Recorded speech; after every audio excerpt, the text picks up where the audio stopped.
Welcome to the HSJ Summit. This is not a conference. This is a conversation between peers.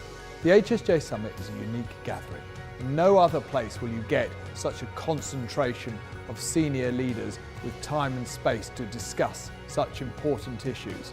The biggest subject of discussion was the forthcoming long-term plan that will set the direction for NHS policy for the next 10 years. Now that plan has many different themes, from cancer to efficiency, diabetes to emergency care, mental health, and it was an opportunity for the leaders to really examine each of those issues.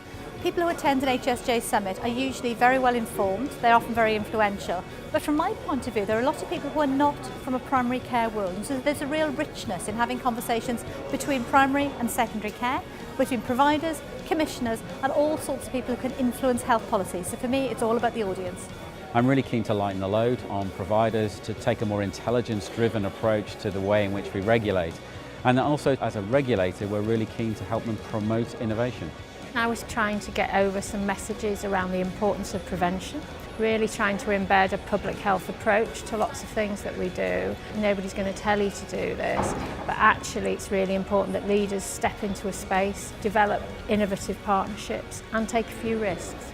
You need to start thinking about technology as a lever for change, and despite all of the pressures that leaders have, they need to be thinking about tomorrow as well as today. If we only deal with what's in our windshield, we won't get to the transformation that we need for a sustainable, high-quality NHS.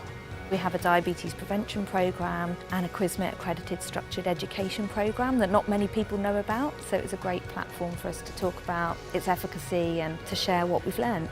One of the things that we highlighted was the challenge the NHS faces around diversity, and in particular the different experience it offers some parts of its workforce. And actually there was a really strong response to that from the floor. We've been talking about this for far too long, it's time to move into action. That was brought to life by the questions from the floor.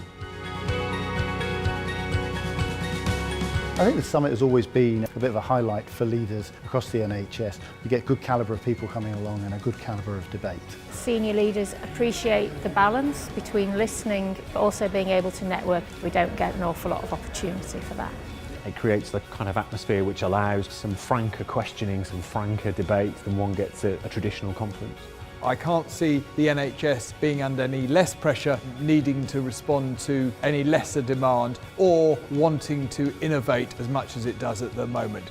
And while those three things continue, then the HSJ Summit will play a very important role.